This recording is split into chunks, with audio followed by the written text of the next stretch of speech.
मंडळीने हा प्रतिवर्षाप्रमाणे अर्थात चालू वर्षी 30व्या क्रमांकाची वाटचाल करत आणि आजची कीर्तन सेवा 6व्या क्रमांकाची.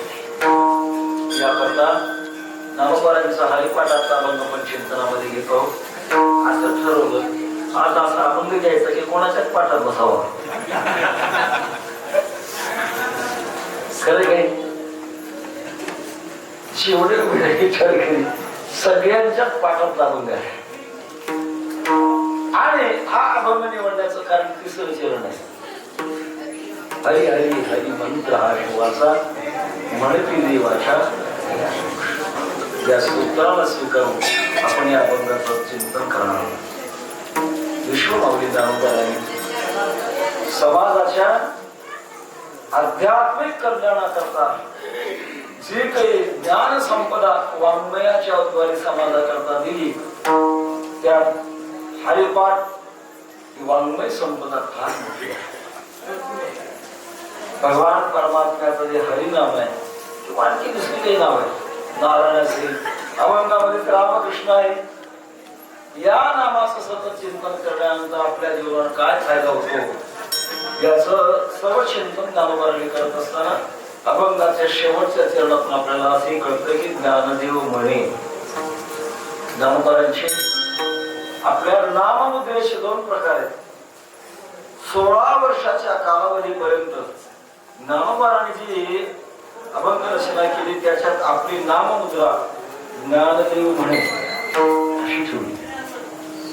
आणि नंतर 16व्या वर्षी जेव्हा काळ घेण्याकरता आला ज्ञानोबारांना निवृत्तीनाथाने पाहिलं काय रे घ्यायला आलोय. 2 वर्ष माझ्याकरता जा परत गेला.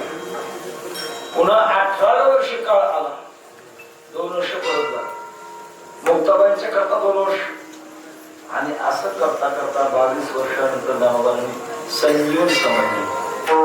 समाधी बैसला निर्वाण कथा कीर्तन करत ज्ञानोबांचा आणि समाजाचं नाते साधकांचा मायबाप दर्शने हरिता सर्वाभूती सुखरूप ज्ञानोबा माझा असं सर्वसामान्य जीवाला आध्यात्मिक उंचीवर नेण्याकरता ज्ञानोबांनी या भक्ती मार्गाला अत्यंत सोप्या अशा प्रकारच्या शब्दामध्ये आणले. यामध्ये आपल्या वारकरी संप्रदायामध्ये हरिपाठ 2 जणांशी मानले जातात. एक ज्ञानोबांचा आणि दुसरा एकनाथ महाराजांचा. आता पंचरत्ने हरिपाठ काढतात पण बहुतेक संप्रदायाच्या परंपरेप्रमाणे 2 अशा प्रकारच्या हरिपाठाला प्रमाण मानलं जातं. आणि हरिपाठ म्हणजे वारकऱ्याची संध्या आहे. तसं 3 वर्णांनी संध्या करतात. ब्राह्मण क्षत्रिय आणि वैश्य 3 नामाची संध्या करतात. ईश्वराय नमः, नारायणाय नमः, माधवाय नमः 3 नामाची संध्या करायची. कदाचित आता अलीकडच्या काळामध्ये उचित विधी विधान नकळे सर्वथा योग्य विधी कळना विधान कळना. अशा वेळेला संतांनी थोडस त्याला रूप बदलून दिले.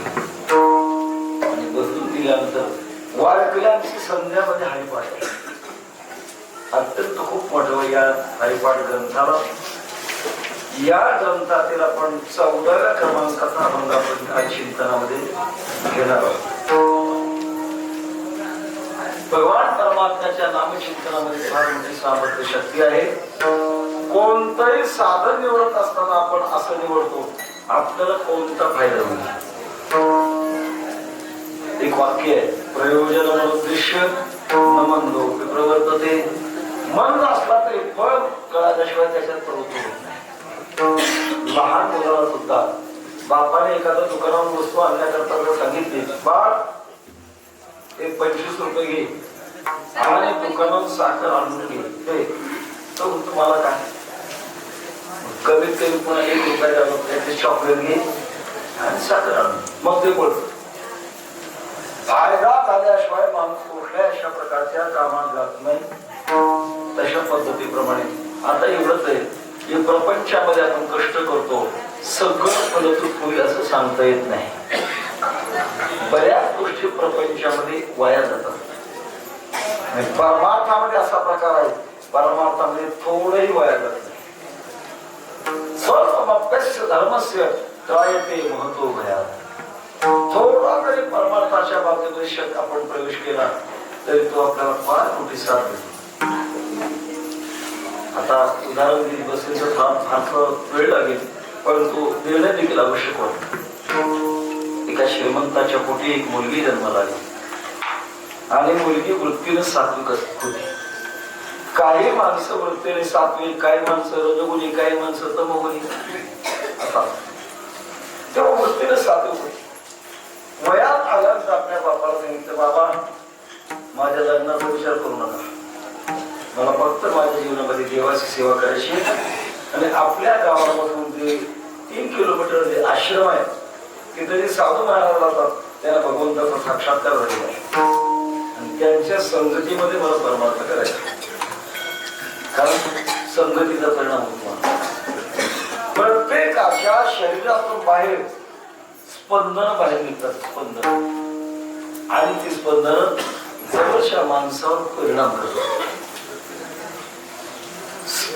संतांच्या जीवनातून निर्माण होणारी स्पंदन काय परिणाम करतात आता सांगायला पुन्हा त्याचा फाटाफुटी म्हणून सांगेल.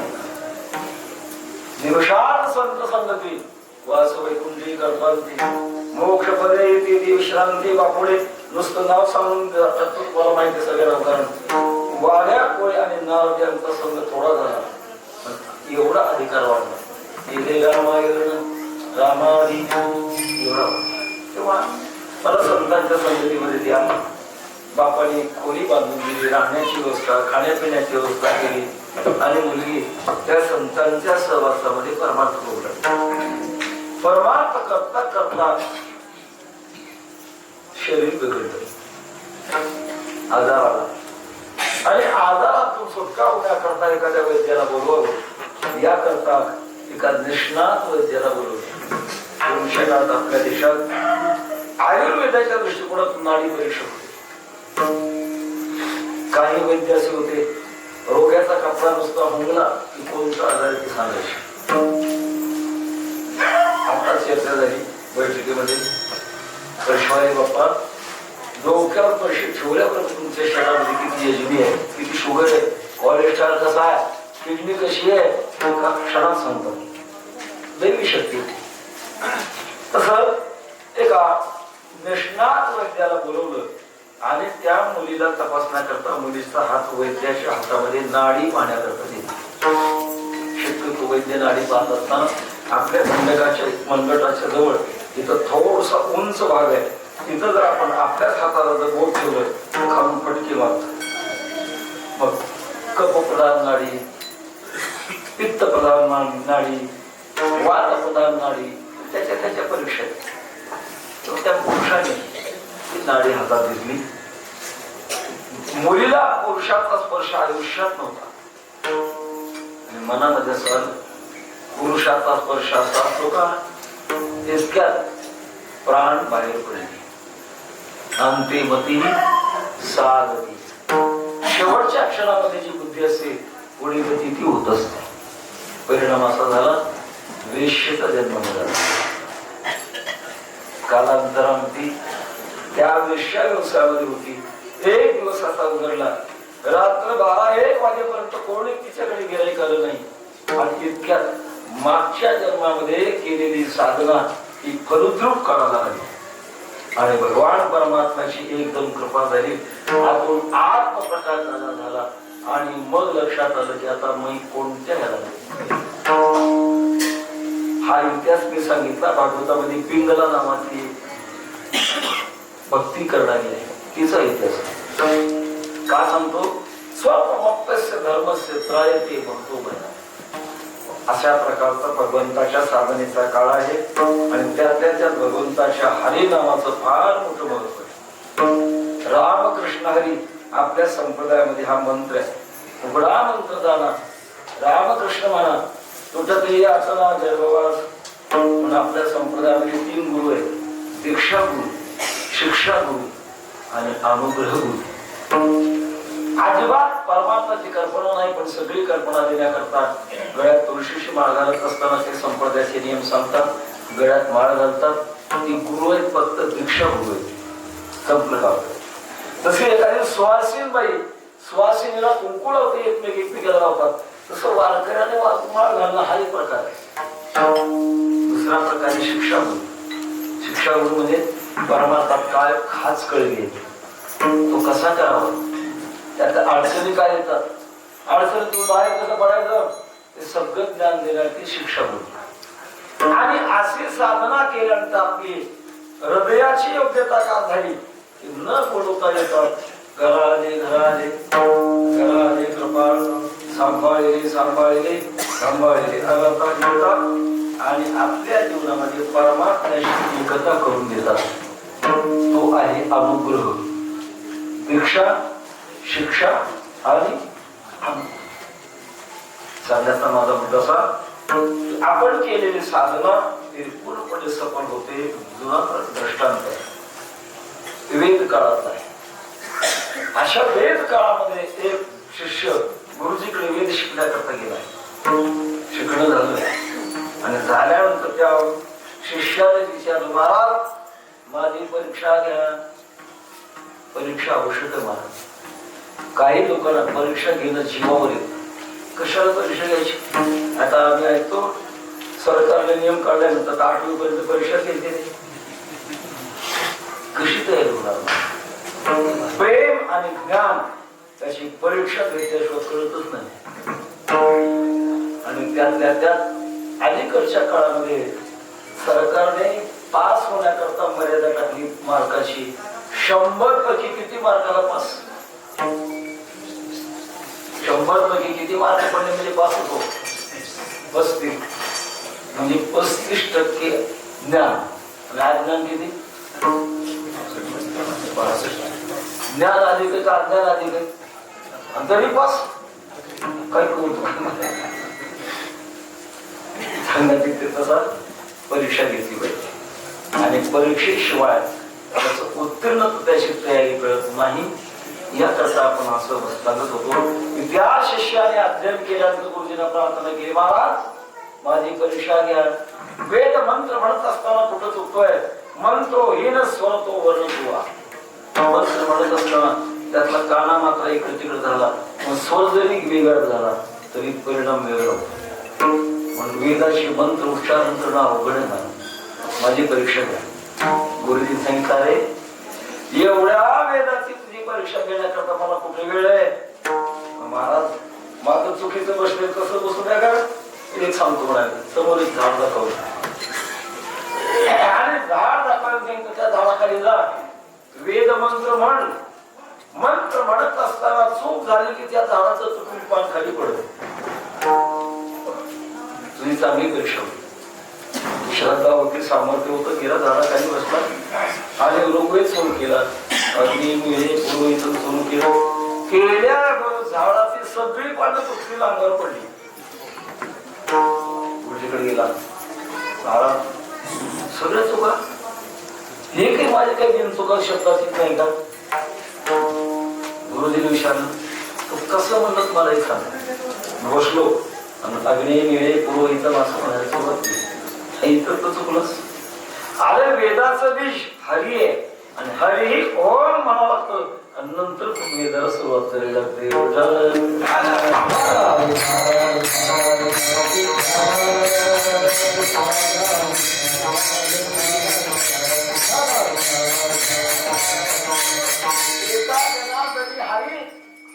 वेदाची हरी अक्षरे दोन्ही एका जनार्दनी हरी बोल. हरी शब्दामध्ये सार्वत्य असा या हरे पाठामध्ये ज्ञानोबरणी वेगळ्या वेगळ्या अभंगातून भगवंताच्या नामचिंतनाचं महत्व सांगितलंय. तेव्हा या अभंगामध्ये महत्व सांगत असताना सगळ्या जगाला जशी भीती आहे असा जो काळ आहे, काळ गती तशी होता. हे म्हणे आगते पण होता सगळे काळ माणसाच्या मागे लागलेला आहे. इतका मागे लागलाय महाराज, एक क्षण बाजूला जात नाही. एखाद्या वेळेला आपल्या भिंतीवरचा घड्याळ सेल संपले तर बंद पडत, पण काळाचं घड्याळ बंद पडत नाही. घडी घडी काळ वाट याची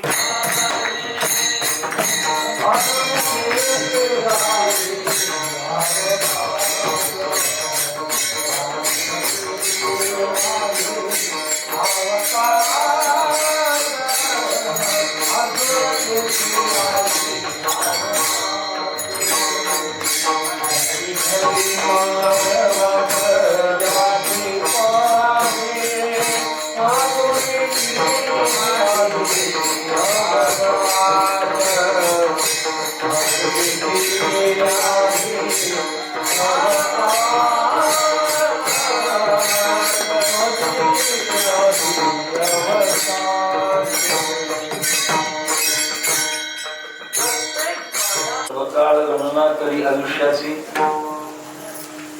नेहमी गणना करतो आणि का त्याची मुदत संपली की काळ काही पाहत नाही मला. आपण कुठे कोणत्या स्थितीमध्ये असा त्या स्थितीमध्ये काळ आपल्यावर घाला घातल्याशिवाय राहत नाही. आणि काळाने का घाला घातला की आपल्याला देह सोडावा आणि सोडल्यानंतर पुढे आपल्या मागच्या कर्माप्रमाणे पुढे गतीनं चालवलं लागतं जीवाला. धन आणि भूमोपशमष्ट गोष्टी भार्यागृही द्वार जनस्मशानी देहशितायां परलोकमार्गी कर्मानुभव गच्छति दिवैका. धन आणि भूमो पूर्वीच्या काळात लोक मिळवले तर जमिनीत गाडायचे त्यावेळेचा श्लोक आहे. धन आणि भूम आता जर केलं असतं धन आणि बँको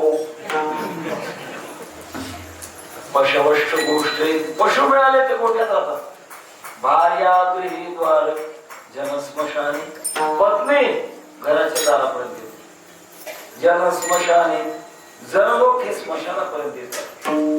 देह शिताया देह शितीमध्ये राहतो. कर्मानुभव गच्छति जीवैका एकटा जीवाला पुढे कर्माप्रमाणे जावं लागतं. तेव्हा सांगण्यात येते प्रकार काळ आपल्यावर लक्ष ठेवू नये.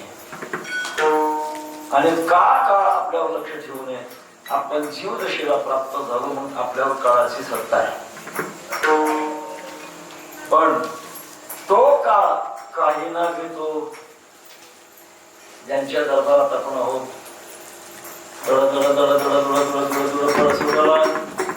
काळा बापुडिया शिवनाम शीतळमुखी शिल्पा कापडिया रे. काळाला धाक होतो काळ थांबत नाही म्हणतो. अर्थात या काळाची भीती नष्ट करण्याकरता माणूस प्रयत्न करतो भौतिक प्रयत्न करतो. आपण आजारी पडलो असं वाटतं की आपण आता काळाच्या तळाच्या चाललोय. मग एखाद्या डॉक्टरकडे जातो वैद्याकडे जातो आणि त्या आजारातून बाहेर पडण्याकरता प्रयत्न करतो. पण आजाराचे प्रकार आहेत. काही वंशिक आजार आहेत. त्या वंशातल्या पुढच्या पिढ्यात ते आजार होतात. उदाहरणार्थ दमा अनुवंशिक आहे. कदाचित एखाद्या पायरी जरी सुटली तरी पुढच्या पायरी उमटतो तो. असा अनुवंशिक आजार आहे. काही सांसर्गिक आजार आहे. पाठीमागे मला एक वाचायला मिळालं टीबीचे तंतू 80 फुटापर्यंत चालतात. रोगीला असा प्रश्न असला टीबी वाला आणि त्याच्या नाकातून बाहेर पडणारे जंतू आहेत ते 80 फुटापर्यंत चालतात. आता नवीन आजार होऊन गेला ना कोणता कोरोना. कोरोनाच्या रोग्याचा हात जरी कुठं लागला आणि तिथं आपला हात लागला तर ते आलंच आपल्याकडं. संसर्गजन्य काही आजार कुपथ्यजन्य. कुपथ्य म्हणजे आपल्या शरीराला जे मानत नाही आणि आपल्या गरजेपेक्षा जास्त खाणं कुपथ्य आहे. सगळं सगळ्याला पचत नाही मला. प्रत्येकाची प्रकृती भिन्न आहे आणि त्या प्रकृती कोणाची वात प्रधान कोणाची कफ प्रधान कोणाची पित्त प्रधान त्याच्यामुळे सगळं सगळ्याला पचत नाही. आणि कदाचित एखाद्या पदार्थामध्ये फार चव लागली त्याचा तो खाऊ लागला. खाता खाता खाता खाता अधिक खाल्लं परिणाम प्रकृतीवर. आणि म्हणून हा कुपथ्यजन्य आजार आहे. आणि चौथा आजार आहे प्रारब्धजन्य आजार. तुका म्हणे पापी ती रोगाची आरोपी आपल्या मागच्या जन्मात किंवा मागच्या काळात आपण जे काही पाप केलेले असतील ते रोगाच्या रूपाने आपल्या पुढे येतात आणि रोगाच्या रूपाने आलेल्या पापानंतर मात्र आपण जर किती औषध घेत राहिलो काय नावाची बोली आयुष्य सरळे आहे तरी औषधी काहीच नव्हे एकाची उपयोगाला आहे परमामृत त्या दृष्टिकोनातून आणि तो काळ आपल्याला घेऊन जातो मला फक्त काळ का हा जो आला ते मात्र जीवाला भीती वाटते पण पुढची गती आपल्याला कळत नाही असा काय माणसाच्या मागे लागलेला आहे आणि त्या काळाच्या तळाच्या वाचना करता सुद्धा साधना आहे ती साधना महाराज अभंगाच्या पहिल्या चरणात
हरिपाठ म्हणजे भगवंताच्या हरिनामाचं पठण करणं पण त्याला ज्ञानोबारांनी काही मर्यादा सांगितली नित्य सत्य आणि अमित अशी 3 शब्द नित्य म्हणजे सतत भगवंताच्या नामाचं चिंतन सतत करावं सतत करणं सतत कृष्णमूर्ती सावळी खेळे हृदय कमळी शांती क्षमातया जवळी जीवी भावी अनुसरण्या का सतत करावं याचं कारण आहे आपण भगवान परमात्म्याच्या सामर्थ्यापासून दुरावलेलो आहोत आणि तो दुरावा दूर करण्याकरता नामाच्या माध्यमातून जवळी करायची काही गोष्टी नित्य केल्या पाहिजे उदाहरणार्थ आपण भारतीय मंडळी स्नान जुम्मे के जुम्मा करतो का नित्य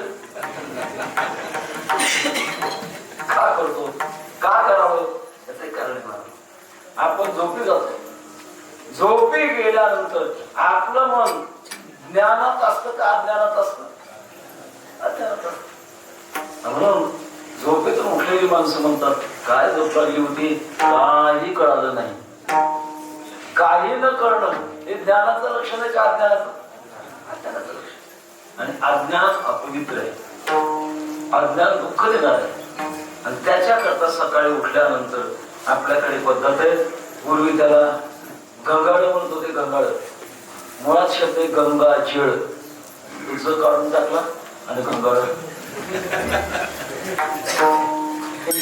आपल्या मराठी भाषेमध्ये अपभ्रष्टाचं फार प्रेम आहे त्या गंगाळातलं पाणी 1 तांब्यावर घ्यायचं आणि आपल्या देशातल्या पवित्र तीर्थाला बोलवायचं. तांब्यावर पाणी घेतलं. गंगेरी शेव मनी शेव गोदावरी सरस्वती नर्मदे सिंधू कावेरी जलेस्मिन् सन्निधिं कुरु. श्लोक नाही पाठवू द्या, नावं घ्यायची. गंगा कावेरी गोदावरी या पाण्यामध्ये आपण या वास्तव्य करा आणि मला पुनीत करा असं भावनेनं म्हणावं. आणि नंतर पहिला तांब्या घेत असताना पापोहम पापकर्मा पापात्मा पापसंभवा त्रायमान कृपया गंगी सर्व पाप हराव. माझ्या जीवनातून कळत न कळत झालेली पाप आपण नष्ट करा. आणि नष्ट करा म्हटल्यानंतर मग सुरुवात करायची हरिपाठाला. का सांगतो तेव्हा नित्य त्याला म्हणतात. म्हणजे सतत. आणि आपली पूजा झाली, जेवण वगैरे करताना पूजा करताना तर नामचिंतन करतात येतं. जेवण करताना सुद्धा नामचिंतन करणं अत्यंत महत्वाचं आहे. कारण का आपल्या विचारात आपण खाल्लेलं जे अन्न आहे त्या अन्नावर आपल्या विचाराची स्पंदनं तयार होतात. आणि ती का स्पंदनं तयार झाली की तशा पद्धतीने आपली वृत्ती पुढे होते. बरं, आपण जेवण करायला लागलो, एखादा आपल्याला भलतं बोलायला लागलं, ऐकवायला लागलं, ऐकू नये म्हणून थोडं थांबलं मला येऊन.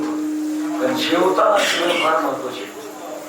जेवताना आपण ज्या विचारातून जेवू ते अन्न त्या स्पंदनाने युक्त होतं आणि रक्ताच्या द्वारे आपल्या वृत्तीवर ते परिणाम करत.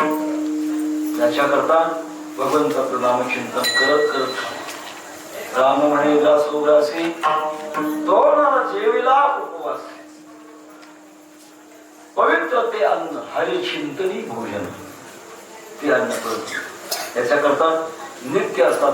जेवण करताना कुठलाही उद्योग करत असताना सगळ्यात महत्वाचं गोष्ट आणखी आहे, झोपी जात असताना भगवंताचं चिंतन करत करत झोपावं. का बरं?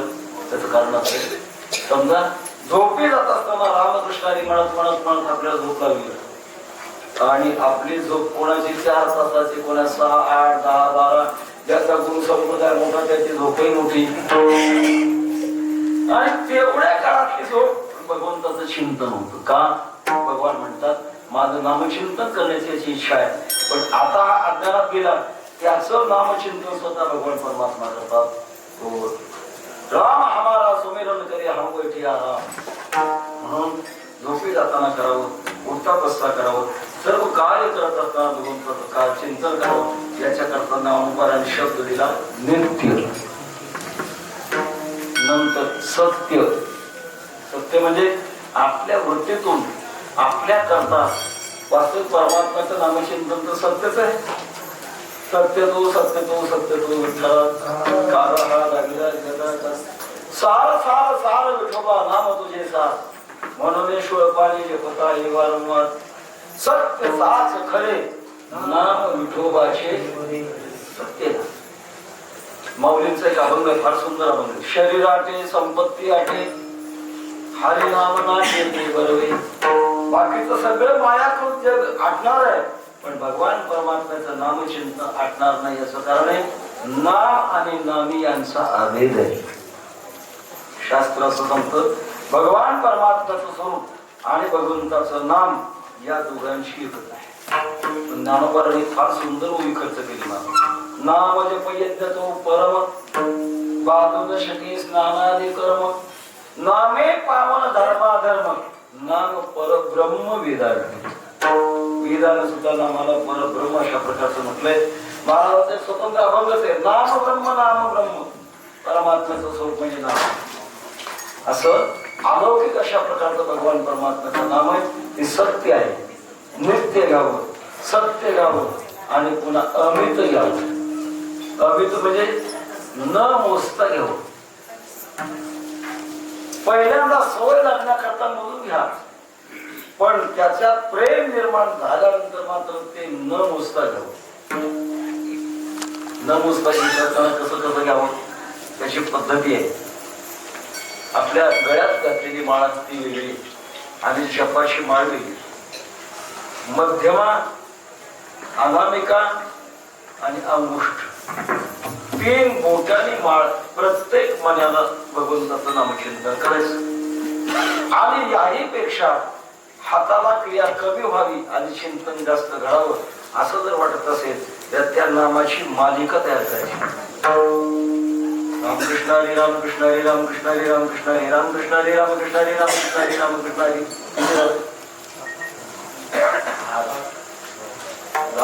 रामकृष्ण हरी रामकृष्ण हरी रामकृष्ण हरी रामकृष्ण हरी रामकृष्ण हरी रामकृष्ण हरी रामकृष्ण हरी रामकृष्ण एक म्हणी उडायचं म्हणजे आपल्या हाताचं काम कमी होत.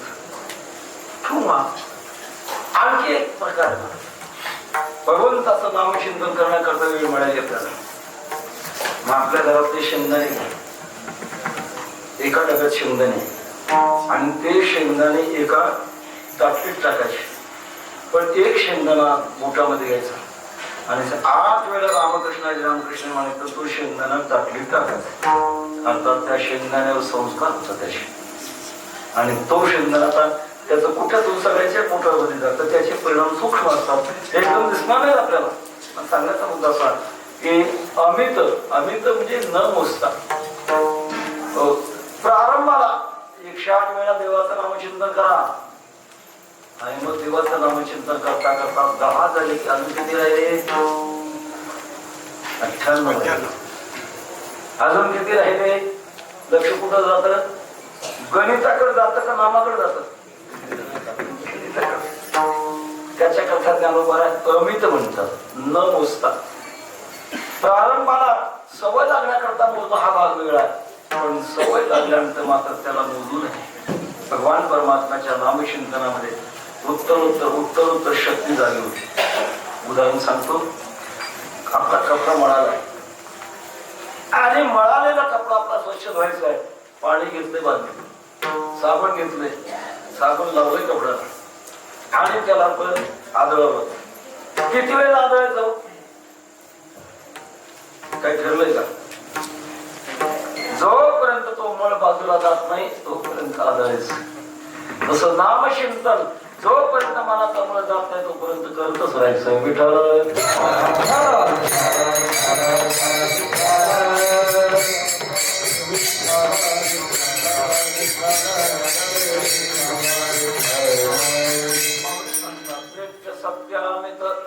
सत्यामित म्हणजे सगळी झालेली. सत्य आणि अमित बरोबर सत्यामित. सत्य सत्यामित हरिपाठ ज्यासी कळे काळ त्यासे न पाहे दृष्टी. ही अनिष्टाची निवृत्ती आहे. आपल्या जीवनामध्ये 2 गोष्टी असतात. एक अनिष्टाची निवृत्ती आणि दुसरी इष्टाची प्राप्ती. ते नको ते जावं आणि हवं ते मिळावं.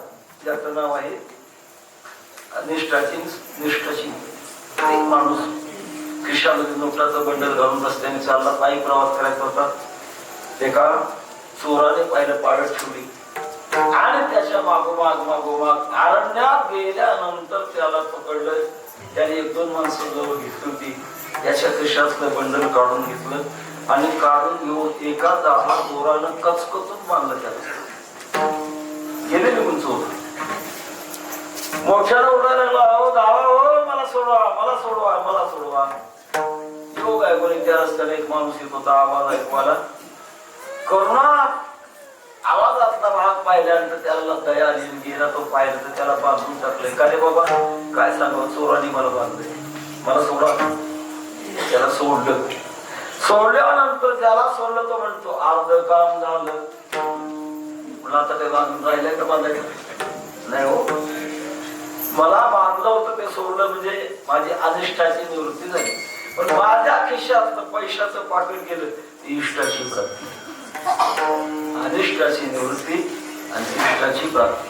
तसं आपल्या जीवनामध्ये काळ अनिष्ट आहे. काळ लागला याचं कारण आपण मर्यादित झालो, जीव झालो आणि मर्यादित झाल्यानंतर काळ आपल्या मागे लागतो. तेव्हा त्या काळाची भीती नको म्हणण्याकरता भगवंताचं नामचिंतन करावं. नित्य सत्य अमित हरिपाठ ज्यासी कळे काळ त्यासी न पाही दृष्टी. काळ त्याला पाहत नाही. त्या कलिकाळ हा एक शब्द विचार करण्यात. कलियुगातला काळ असा त्याचा अर्थ होतो. आणि कळी आणि काळ असा दोन्ही प्रकारचा अर्थ. कलियुगचा काळ हा कलियुगातला काळ आपल्याला घेऊन जातो असं नाही, पण आपल्याला अत्यंत खाली आणतो. आपली बुद्धी बदलतो. म्हणून भागवतामध्ये वर्णन आहे कले दोष देराजन असते हे को महान गुन्हा. महाराज म्हणतात कली पापाची ही मूर्ती. प्रसंग सांगतो. कलियुगाला सुरुवात झाली नव्हती आणि राजा धर्म हस्तिनापूरचे राजे झाले. गावामध्ये एकाने आपल्या मालकीची जागा विकली. अडचण आली असते ती विकल्यानंतर त्याने घेतली. त्याने जागा बांधकाम करण्याकरता पाया खोदायला सुरुवात केली आणि त्या पायामध्ये सोन्याच्या मोहराची हांडी लागली.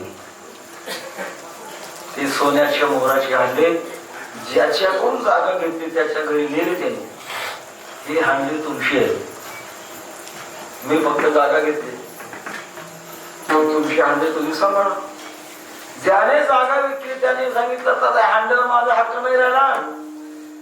कारण रजिस्ट्री करत असताना तदंतभूत वस्तूंसह शब्द द्यावर, त्याच्यामुळे त्या हांड्यावर माझा हक्क नाही राहिला. ह्या हांडे तुझे, दोघांचं भांडण लागलं. कशा करता हांडे नको म्हणून शेवटी दोघे गेले धर्मराजाकडे आणि धर्मराजा सांगितले माझे हांडे नाही, माझे हांडे नाही.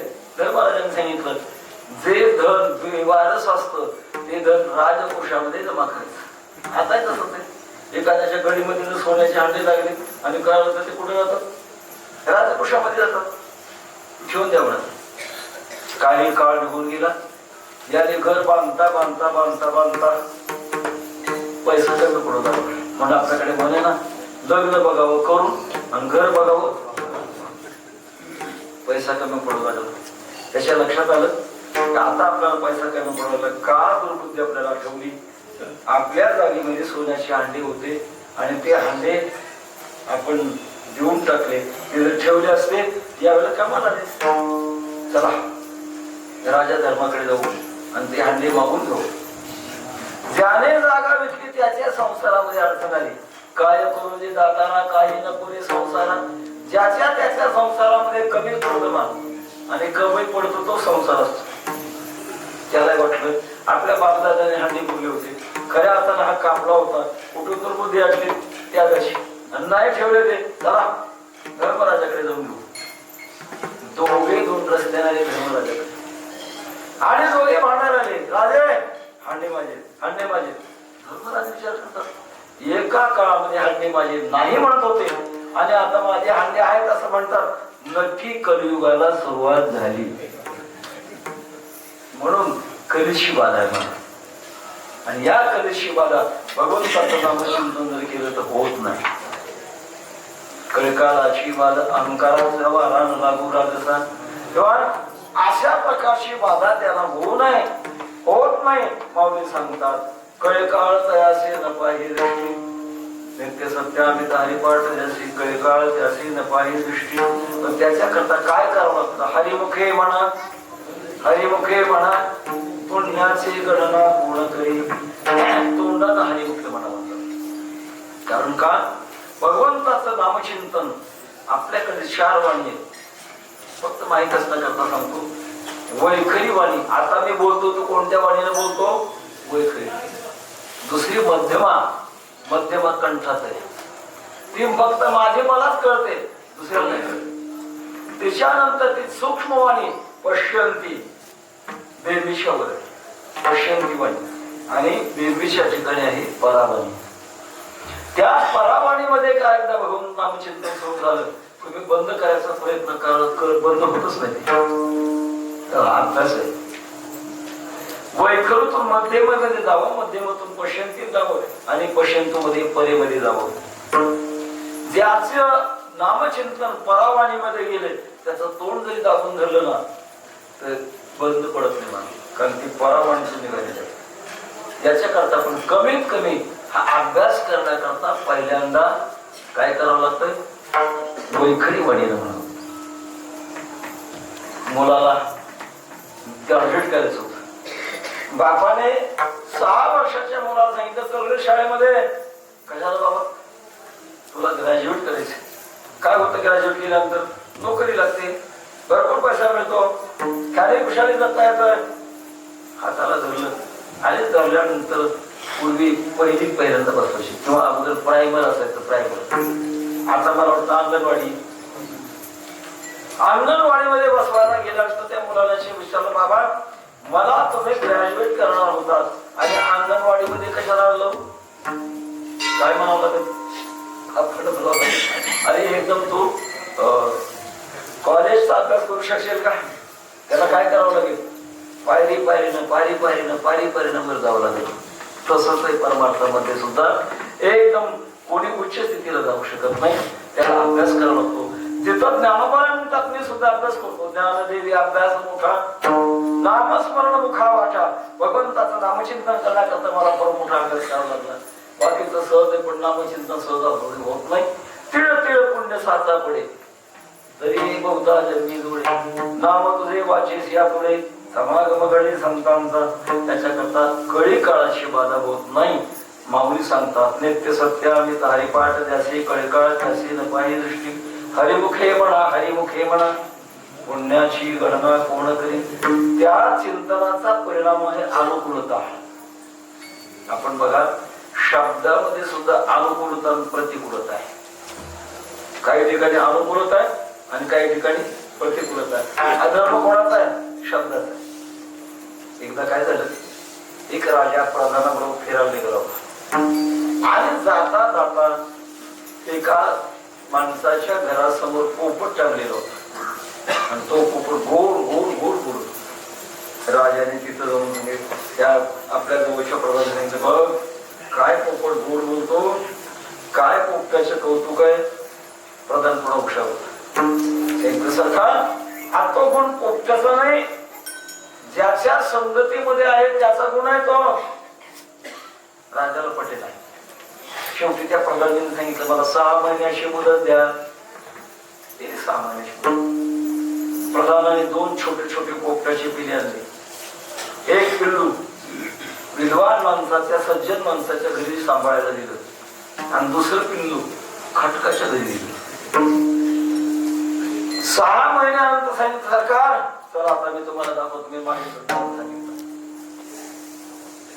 पहिल्यांदा सज्जन मनुष्य होता, त्याच्या घरी गेल्यानंतर तो पोपट गोड गोड बोलू लागला. या बघा गामरात.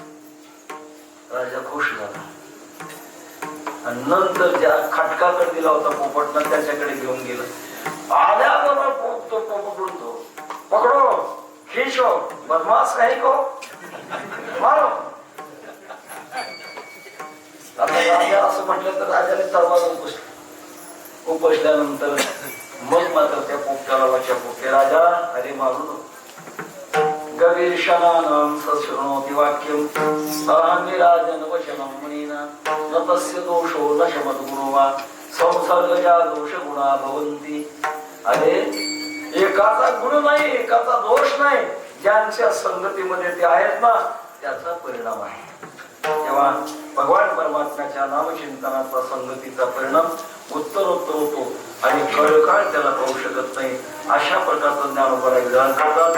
हरिमुखे म्हणा त्याचा परिणाम पुण्याची गणना कोण करी. किती पुण्य होतं त्याची गणती करता येत नाही. आता काही गोष्टी मोजताना काही माप आहे त्याची. उदाहरणार्थ आपण एखादं धान्य मोजायला पुरुष काळात शिफ्ट, आठवा, शेर, अर्धी, पायली ते मापो. आता हे सगळे विसरले, या पिढीला नाही करणार. आता किलो झाला, मग किती किलो? 100 किलो झालं की मग 1 क्विंटल आणि 10 क्विंटल झालं की 1 टन असं माप निघालं. असं माप घन पदार्थाच्या मापाकरता असे माप आहे. बरं, द्रव पदार्थाकरता माप आहे. उदाहरणार्थ दूध आहे. दूध काही किलो न देता येतं का? मग ते कशात आहे? लिटर, पाव लिटर, अर्धा लिटर, 1 लिटर त्याचं माप. पण आपण कापड दुकानामध्ये गेलो तिथे दोन्ही माप खातात का? मग तिथं काय? मीटर. प्रत्येकाची माप भिन्न भिन्न आहे. तेव्हा असं माप आहे. पण पुण्याचं माप मात्र करतात येत नाही. माऊली सारखे सांगतात त्याला कोणतंही माप नाही.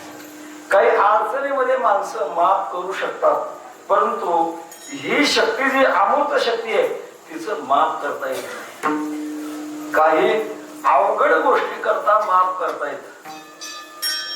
एका राजाला हत्तीच्या वजना इतकी माती पाहिजे होती आणि त्यावेळेला अलीकडे जे काटे निघालेत ना ते नव्हते. मग त्यांनी युक्ती केली, एक नाव आणि त्या नावेमध्ये हत्ती चढवला. हत्ती चढवण्याच्या अगोदर नाव पाण्यात सोडलेली होती आणि त्या पाण्याला अशी मार्किंग केली, चिन्ह केलं. हत्ती चढवला, चढवल्यानंतर नाव कोणी खाली दबली, खाली दबल्यानंतर पुन्हा त्याला मार्किंग केली. आता म्हणाले तुम्हाला हत्तीच्या वजन इतकी आम्ही माती देऊ शकतो, कारण कोण झाली मन संशयावर असतात. मन अवघड गोष्ट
भगवान परमात्म्याच्या नामचिंतनामध्ये राम कृष्ण आणि हरी आपण वारकरी संप्रदायामध्ये एकत्र करून मंत्र म्हणतो तेव्हा राम आणि कृष्ण या नामाचा महिमा महाराज सांगतात.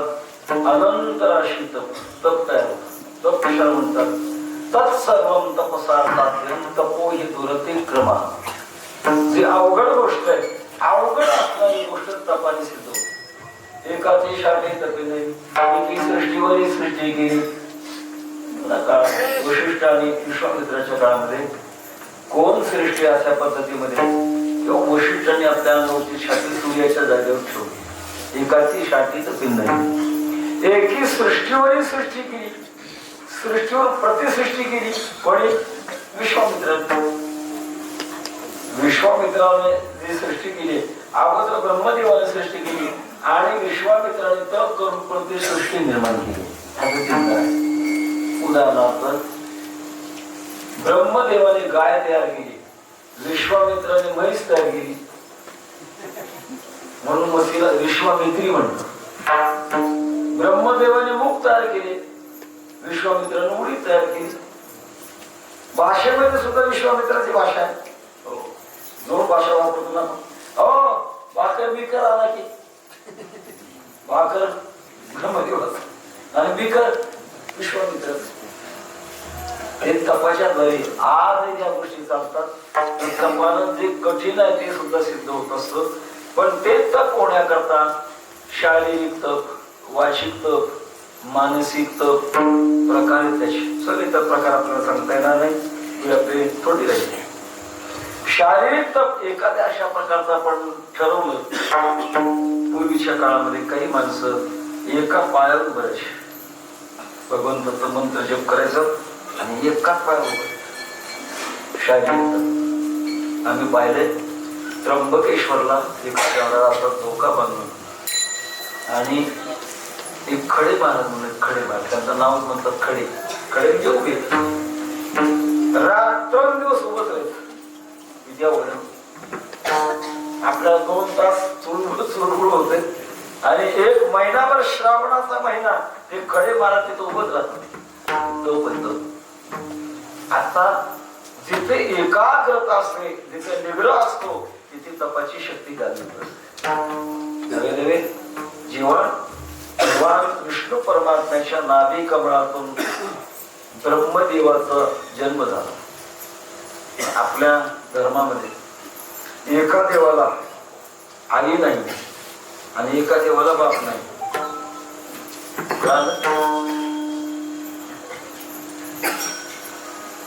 ब्रह्मदेवाला आई नाही, तो भगवान विष्णू परमात्म्याच्या नाभी कमळातून जन्मला, ज्याचे नाभी कमळे जन्म चतुरानना.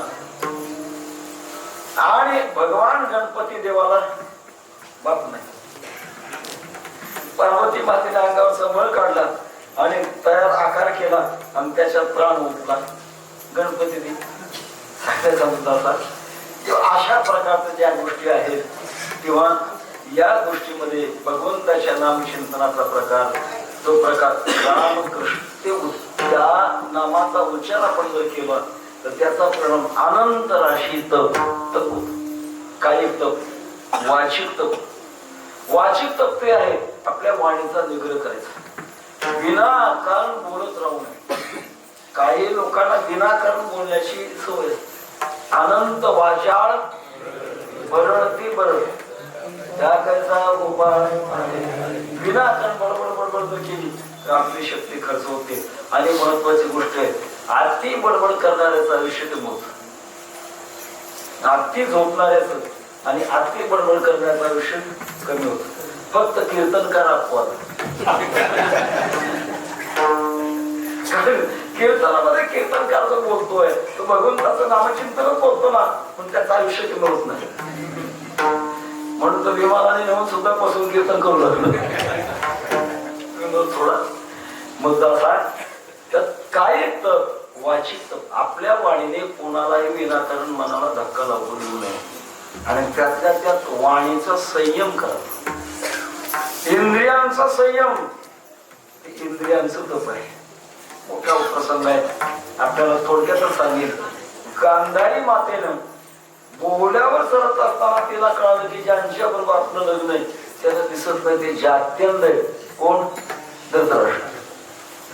आणि मग विचार केला, आपल्या पतीला जग पाहता येत नाही तर आपल्याला ते काय करायचे, डोळ्याला पत्नी बांधून घेतली. मला काय निष्ठा असते आपल्या देशात, डोळ्याला पट्टी बांधून घेतली. कालांतरानं 100 मुले झाली आणि कौरव पांडवांचं युद्ध सुरू झालं. बघता बघता भीष्माचार्य गेले, द्रोणाचार्य गेले, कृपाचार्य गेले, कर्ण गेला, दुर्योधनावर पाळी गेला. दुर्योधनाला भीती वाटू लागली, एवढे मोठे दिग्गज गेले आणि आता आपलं कसं होणार? आपल्याकडे पण आहे ना खिरीच खसखस, काय आपलं होणार आहे? त्याने विचार केला आता काय करू, त्याला भीती वाटायला लागली. त्याने एका तपस्वी माणसाला विचारलं, बाबा अरे मी वैजयंती म्हणण्याकरता काय करावं? त्याने सांगितलं एक उपाय आहे. काय? त्याचा उपाय धर्मराजाला विचार. धर्मराज सांगितलं. दुर्योधनाचा विश्वास होता, काय संस्कृती होती मला, ज्याच्या बरोबर प्राणाबरोबर प्राण घालवण्या करता लढायचंय आणि त्यालाच अमर होण्याचा उपाय विचारायचा आहे. दुर्योधनाला धर्मराजाला विचारलं, अरे मी वैजयंती कसा बरेल? धर्मराजाने सांगितलं, तुझ्या आईच्या डोळ्यात तपाची शक्ती उतरली आणि तुझ्या आईनं पट्टी सोडून तुझ्या उघड्या शरीराला का पाहिलं की तुला जगात कोणी बांधणार नाही, तू वैजयंती म्हणशील. विश्वास. आता पुढची कथा सांगायची, पण जेव्हा गांधारी मातेने आपली पट्टी सोडली आणि दुर्योधन समोर उभा राहिला, जाता जाता एक किसन माळी भेटला, हातामध्ये फुलाच्या माळा. रूप बदलली पण नाव कधी बदललं नाही. अरे दुर्योधना कुठं जातात नागवा? अरे या वयात असं जाणं म्हणजे पाप लागेल पाप. त्या धर्मराजाला काय कळतंय? भोळा आहे धर्मराज. मग काय करू? बरं जाऊ का? नाही पुढे जा, पण एक उपाय कर. माझ्या हातात फुलाच्या माळ्यात फुकट देतो, कबरीला गुंडाळ, लज्जास्थान घात आणि जा. त्या पद्धतीप्रमाणे दुर्योधन आईच्या पुढे उभा राहिला. डोळ्याची पट्टी सोडली गांधारी मातेनं आणि पायापासून तो डोक्यापर्यंत पाहिलं आणि पुन्हा पट्टी बांधली आणि सांगितलं, दुर्योधना अरे कमरेला फुलाच्या माळा कशा करता बांधल्यास? आई मी नाही बांधल्या. मग रस्त्यात किसन माळी भेटला आणि त्याने मला सांगितलं, या वयात आई पुढे नागवती तर पाप लागल, कशाचा वजन नाही म्हणशील. पण त्याचं ऐकलं, त्याच्या फुलाच्या माळा कमरेला बांधल्या. गांधारी मातेने सांगितलं, बाळा तुला दुसरीकडे कोणी मारू शकत नाही. जिथं फुलाच्या माळ्यात ना तिथं तू कच्चास. आणि तिथंच मारिली गदा घेतला प्राण, येडका मदन तो पंचानन. दुर्योधनाचा प्राण भीमाची गदा मांडीवर पुष्टिकांती दाखलेली होती. मी एवढं करता सांगितलं, डोळे बांधून घेतले, त्याच्यात तपाची शक्ती प्राप्त झाली. आणि या कायिक वाचिक आणि मानसिक या तिन्ही शक्ती, तपाच्या शक्ती भगवान परमात्म्याच्या नामचिंतनाने होतात. ज्ञानोबरांचं चिंतन आहे रामकृष्ण हरी, रामकृष्ण नाम, या सगळ्या गोष्टीनं.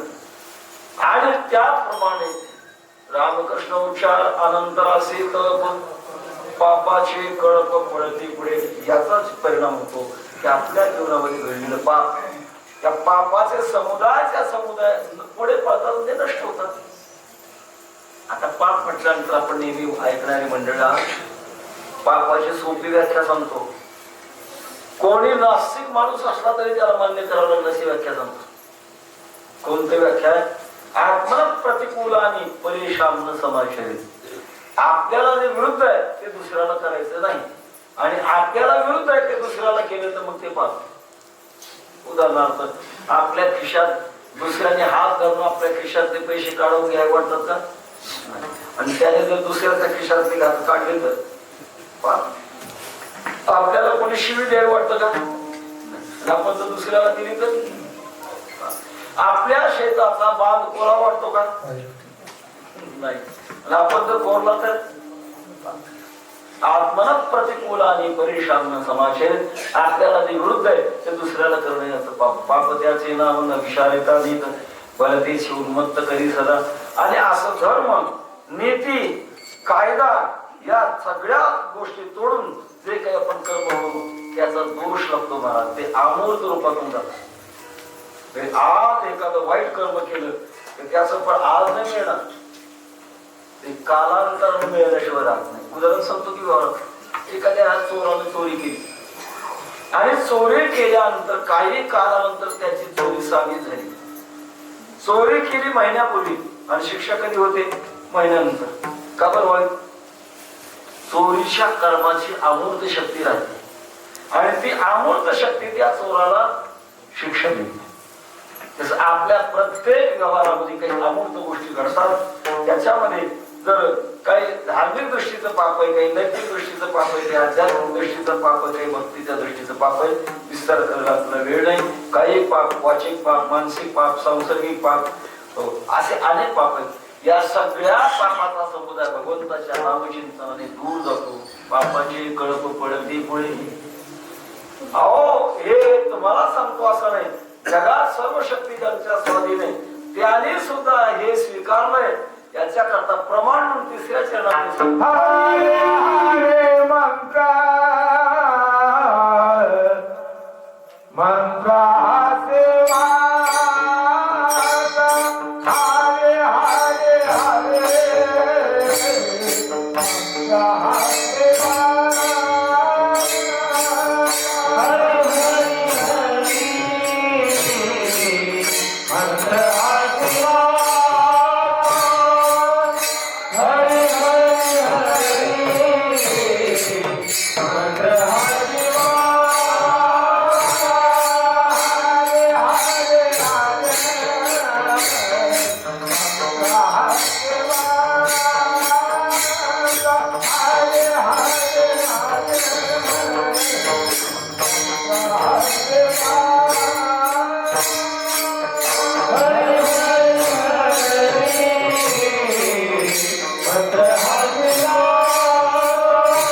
शंकराने राम नामाचा जप केलेला आहे, हरी नामाचा जप केलेला आहे. मंत्र हा शिवाचा राम जप. कुठे इतिहास आपल्याला सर्वांना माहित आहे. देवदानवाने समुद्र मंथन केलं आणि मंथन केल्यानंतर शेवटी काळकूट नावाचं विष बाहेर पडलं. आता कोणी स्वीकारायचं ते कोणी स्वीकारला तयार नाही. जगाचा नाश करत सुटलं ते काळकूट. तेव्हा सर्व देवतांनी भगवान शंकरांना विनंती केली, आता हे जगाचं संकट तुम्ही दूर करू शकाल. भगवान शंकराने ते काळकूट नावाचं विष सेवन आणि केल्यानंतर शिव हळहळी तापला, तोही नामे शीतळ झाला असा इतिहास आहे. भगवान परमात्म्याचं नामचिंतन केल्यानंतर त्या विषयाची जी बाधा आहे ती बाधा थांबली. असा देखील राम या नामाचा भगवान शंकर जप करतात, हरी नामाचा जप करतात. नामपारा सांगतात हरी हरी हरी.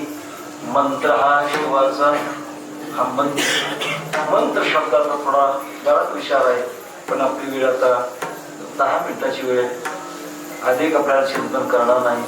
मंत्र कशाला म्हणतात? मननात त्रायते यस्मात् तस्मात् मंत्र प्रकीर्तिता. ज्याचं मनन केल्यानंतर शक्ती प्राप्त होते आणि तो तारतो, त्याचं नाव आहे मंत्र. मंत्राचे जे अक्षर आहेत ती अक्षर बलवान असतात, वेगळी असतात. त्यात प्रारंभाला आपण भगवंताचं नामचिंतन करू. समजा हे रामकृष्ण हरी ना, प्रारंभाला सुरुवात करू. करता करता हे नामचिंतन आहे आणि नामचिंतन अधिक झाल्यानंतर आपल्यात योग्यता आल्यानंतर तेच नाम एखादे गुरु येतात आपल्याला देतात, मग मंत्र होतो. अगोदर नाम आणि नंतर मननात त्रायते यस्मात् तस्मात् मंत्र प्रकीर्तिता. मंत्राचे प्रकार आहेत 4 प्रकार आहेत. वैदिक मंत्र, शास्त्रीय मंत्र, साबर मंत्र आणि संत मंत्र.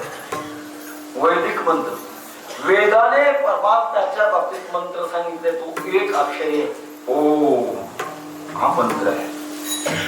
या ओम नामामध्ये खूप मोठी शक्ती आहे, पण त्याच्याकरता शास्त्रीय महाराज केवळ ओम या नामाच्या ध्वनीची साधना करण्याकरता पहिल्यांदा उपनयन व्हावं. उपनयन म्हणजे मुंज, आणि मुंज झाल्यानंतर गुरुच्या मुखातून ते घ्यावं लागतं. केवळ ओम शब्दाचा उच्चार करण्याचा अधिकार सर्वांना मिळत नाही. त्यात महिला वर्गामध्ये कुमारी अवस्थेमध्ये केवळ ओम या शब्दाचा जर जप केला तर लग्न झाल्यानंतर त्या मुलीला संतती होत नाही, कारण त्याच्यामध्ये अग्निबीज आहे आणि अग्निबीज असल्यामुळे संतती होत नाही. या ओम मंत्राची साधना काही वेगळी आहे. ते कारण त्यामध्ये ह्रस्व, दीर्घ, कृत अशी 3 पद्धतीची साधना आहे. तेव्हा हा एकाक्षरी मंत्र वैदिक मंत्र आहे. दुसरा शास्त्रीय मंत्र आहे. हा ओम अन्य अशा प्रकारच्या नामाशी का जोडला की मग मात्र तो शास्त्रीय मंत्र होतो. उदाहरणार्थ 1000 भगवंताची नाव आहेत. ओम विश्वम विष्णु षट्कारो भूत भव्य भवत प्रभू. हा ओम याला जोडल्यानंतर मग मात्र अधिकार सर्वांना मिळतो. किंवा ओम नमो भगवते वासुदेवाय हा मंत्र चालतो. किंवा ज्यांच्या दरबारामध्ये आपण त्यांचा जो मंत्र आहे ओम नमः शिवाय, ओम नमः शिवाय, तिथं जोडल्यानंतर चालतं. फक्त केवळ ओम याला मात्र सर्वांना अधिकार नाही. तेव्हा हा शास्त्रीय मंत्र आहे. तिसरा मंत्र आहे साबर मंत्र.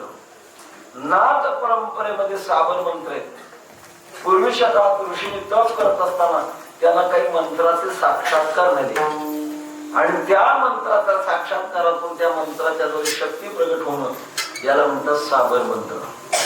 साबर मंत्राचे उच्चार आहेत, पण अर्थ कळत नाही, भावार्थ कळतच नाही. साबर मंत्राचे अर्थ कळत नाही. आता उदाहरण नारायण मंत्र आहे, त्याचा अर्थ आहे 5 महाभूत ज्याच्यामध्ये विश्रांती घेतात ते नारायण. राम रमन्ते योगिनी यत्र, तिथं योगी रममाण होतात त्याला राम म्हणतात. कृष्ण कृषीर गुरु वाचक शब्द अनष्ट निवृत्ती वाचका तरी ओरैक्यम प्रपंचते कृष्ण ही शरीर येते तो आकर्षित करतो त्याला कृष्ण म्हणतात. प्रत्येक नावाचा अर्थ आहे.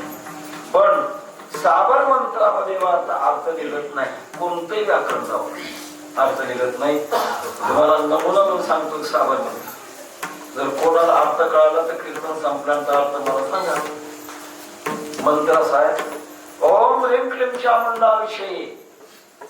नाही लक्षात राहायचं पुन्हा सांगतो. ओम ह्रीं क्लीं चामुंडा विषयी साबर मंत्र आहे. कोणाला अर्थ कळाला तर कीर्तन झालं तर सांगा. साबर मंत्र. त्या साबर मंत्रामध्ये टाकत आता अलीकडे अलीकडे हुबळी धारवाड कुमारस्वामी म्हणून गेले. त्याला एका मंत्राचा साक्षात्कार झाला. हे प्रभू प्रसिद्ध ओम मंत्राचा साक्षात्कार झाला. पूर्वी मंत्रदृष्टी म्हणतात त्याला. काही ऋषींना त्या मंत्राचा साक्षात्कार म्हणून त्याचं नाव मंत्रदृष्टी.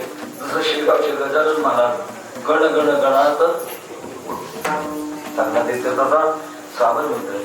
आणि चौथे आहेत नाममंत्र जे संतांनी प्रगट केले. विठ्ठल विठ्ठल मंत्र सोपान. मंत्र हा शिवाचा राम जप किंवा रामकृष्णाने मंत्र दिला. रामकृष्णाने हा मंत्र गुरुमुखातून आला किंवा माऊली सांगतात हरी हरी हरी मंत्र हा शिवाचा. तया मोक्ष. मोक्ष कशाला म्हणतात? जीव दशा नष्ट होणं याचं नाव आहे मोक्ष. सोप्या भाषेमध्ये मोक्ष म्हणजे मोकळं होणं. शास्त्रीय शब्दात अडकण्यापेक्षा मोक्ष म्हणजे मोकळं. आता सध्या आपण बांधलेले आहोत. कशाला बांधले? अज्ञानाला बांधले, विकाराला बांधले, कर्माला बांधले, प्रारब्धाला बांधले, पुन्हा कायद्याला बांधले, व्यवहाराला बांधले. किती बंधन आहेत आपल्या मनात? इतकी बंधन. पण भगवंताच्या नामचिंतनाच्या द्वारे कुठल्याही बंधनाचा प्रकार होत नाही. बंधनाचा तोडू फासा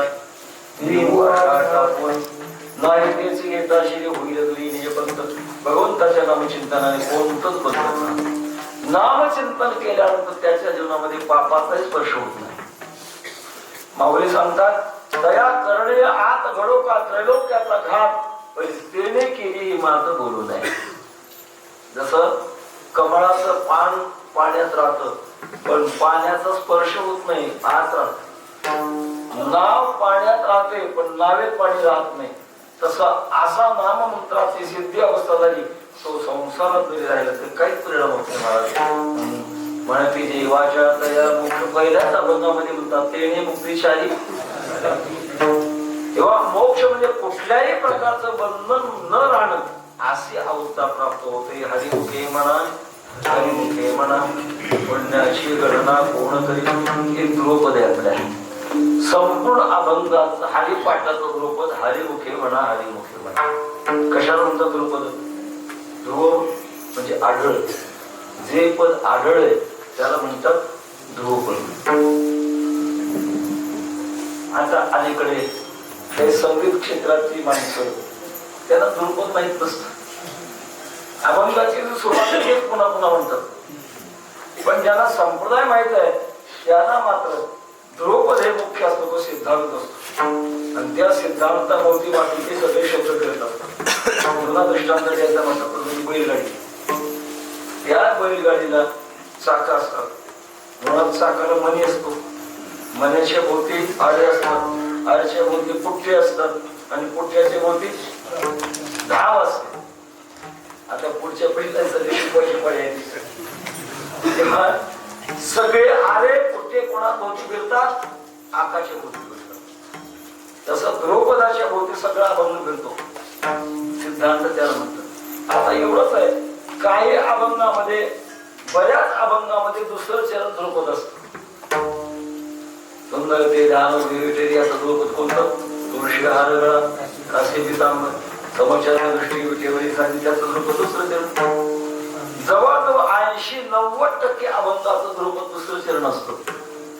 पण काही अभंगाचं ध्रुवपद पहिलं चरण असतं. पहिल्या चरणामध्ये जर सिद्धांत सांगितला असेल आणि दुसऱ्या चरणामध्ये जर दृष्टांत सांगितला असेल तर त्या अभंगाचं ध्रुवपद पहिले चरण असतं. उदाहरणार्थ आवडे पंढरी भीमा पांडुरंग चंद्रभागा लिंग कुंडली कामधेनु कल्पतरू चिंतामणी आवडीची झाली पुरविती दृष्टांत आहे, पण हे द्रुपद नाही, पहिलं शरण द्रुपद आहे. आणि काही गोष्टी असे आपण की त्याला द्रुपदच नाही असो तो विषय.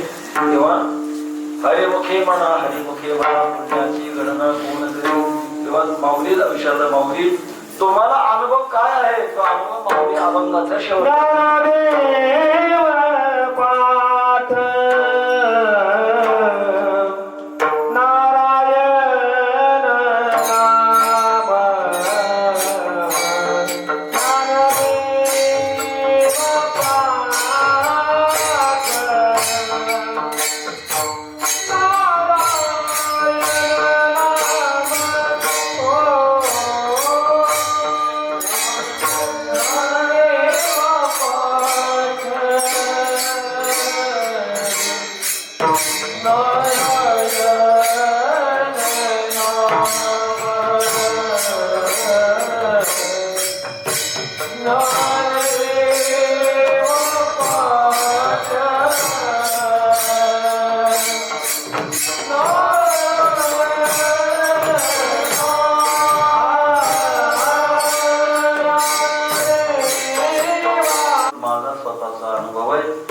भगवान परमात्म्याचं नारायण नाम या अभंगामध्ये थोडस परिशीलन करा. सुरुवातीला हरिनाम, नंतर रामकृष्ण नाम आणि शेवटच्या चरणात नारायण नाम. तेव्हा तिने कोणतं परमात्म्याचे जे नाम आहे त्या नामामध्ये खूप मोठं सामर्थ्य आहे.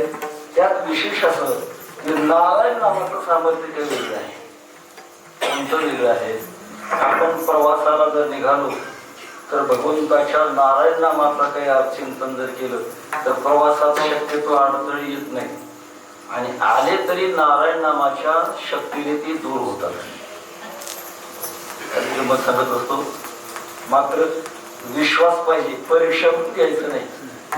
100% विश्वास पाहिजे तर ते काम करत. परिश्रम नसेल तर मग तेवढं काम करणार नाही. आताच्या जवळजवळ 56-60 वर्षाच्या फिरण्याच्या कालावधीमध्ये आमच्या गाडीचे जवळजवळ 9 अपघात झाले. ज्या अपघातात माणूस वाचू शकत नाही, पण अजून काटा टोचली एवढं काही घडलं नाही. म्हणून मी गमतीनं म्हणत असतो, मी अपघात महामंडळाचा अध्यक्ष आहे.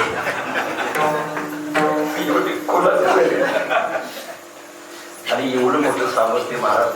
आता गादी भगवान शंकर सिद्धेश्वराच्या पुढे आणि कीर्तनाच्या गादीवर लावून बोलतो, खोटं बोलणं शक्यच नाही. पण सांगायला हरकत नाही का, कोणाला कामाला आलं तर कधी येते. गावा प्रसंग असा आहे, आम्ही डोक्यावरून गावाकडे चाललो होतो. मंगळूर पाठीपर्यंत गेल्यानंतर आमचे चालक, दादा मला झोप यायला लागली, गाडी घेता का. म्हणलं घेतो. काही लोकांना वाटतं महाराज गाडी चालवतात का. माझं असं मत आहे की महाराजांनी गाडी चालवलीच पाहिजे, कारण मग कळतं गाडीमध्ये काय चालू आहे, गिअर कोणता चालू आहे, गरगर का करायचंय, क्लच पेटी जाते का, हे सगळं कळतं. ज्याला चालवतात ते त्याला कळतं.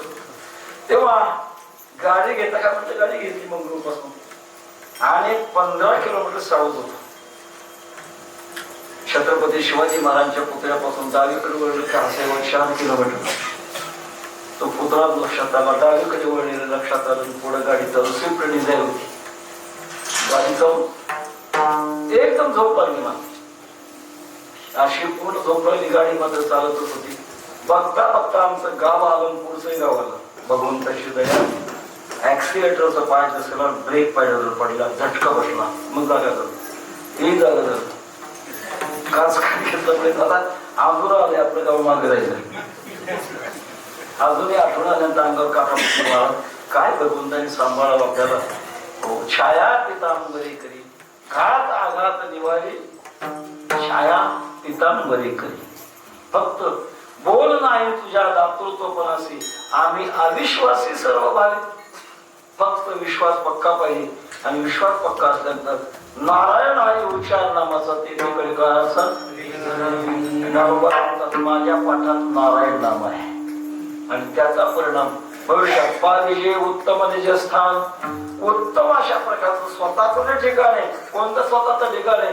तुका म्हणे हातू स्वयं परब्रह्म मूर्खनेने वर्म संत चरण. तुका म्हणे कैसी किव कोठे जीव आपण परमात्म रूप आहोत. त्या परमात्म रूपाला आपण निश्चित प्राप्त होऊ.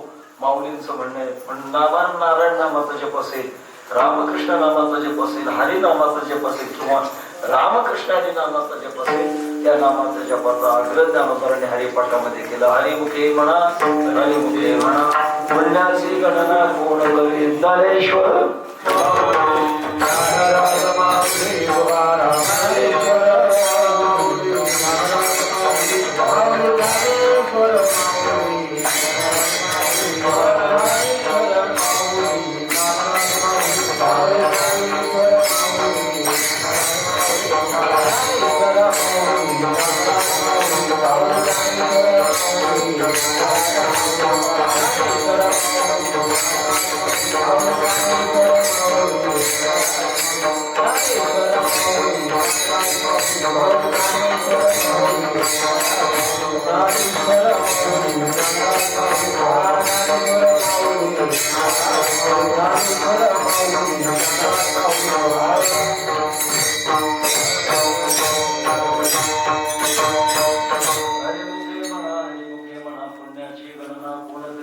सिद्धेश्वरांच्या दरबारात आणि महाशिवरात्री व्रताच्या निमित्ताने या ठिकाणी बहिणी मंडळ आणि गावकरी मंडळी यांच्या माध्यमातून ग्रंथराज ज्ञानेश्वरीचं पारायण आहे आणि नामचिंतन त्या सगळ्या गोष्टी आपण करत आहात. 30वी वर्ष आहे आणि फार दिवसापूर्वी सदाशिव पाटील पिंपरीकर यांनी तातांचं चरित्र लिहिलं होतं, पद्यात्मक चरित्र लिहिलं होतं. त्याच्यामध्ये त्याने असं प्रकट केलं, जेव्हा वैराग्यराजसी गुरुबा कथा महाराजांनी समाधी घेतली त्यावेळेला देव देवता तीरला गेले आणि काकाने समाधी घेतल्यानंतर त्या देवताने परत जात असताना एक एक लिंगाची स्थापना केली आणि त्या लिंगाचं विशेष महत्व आहे. भंडारवाडीमध्ये लिंगाची स्थापना सुद्धा देवानेच केलेली आहे आणि म्हणून ती सामर्थ्य वेगळं अशा प्रकारचं आहे. अशा सामर्थ्य संपन्न अशा प्रकारच्या अधिष्ठानांच्या सहवासामध्ये आणि महाशिवरात्री व्रताच्या निमित्ताने आपण चिंतन करत आहात. महाशिवरात्री व्रताचं काय महिमा आपण उद्या ऐकणार आहात किंवा त्या पद्धतीनं आपण आजच्या या प्रसंगामध्ये चिंतन सेवा करण्याचा प्रयत्न केला. आजची 6वी चिंतन सेवा आहे. भगवान सिद्धेश्वरांच्या चरणामध्ये प्रार्थना करू. आपण जर भगवंताचा हरी हरी हरी मंत्र हा शिवाचा करत आहात तर आपल्याच आशीर्वादाने आम्ही चालता उठता बसता बोलता देता घेता सगळं कार्य करत असताना हरिनामाचं चिंतन आमच्याकडून घडावं आणि त्याच्यातून ज्ञानोबरांनी जी फलश्रुती आम्हाला या वर्गामधून सांगितली ती फलश्रुती आम्हाला मिळावी अशी प्रार्थना करून तुझे देणे तुझ्या समर्पणी पाहिजे झालो राही शेवट चालू आहे म्हणायची राहिलं पुढे सांगा.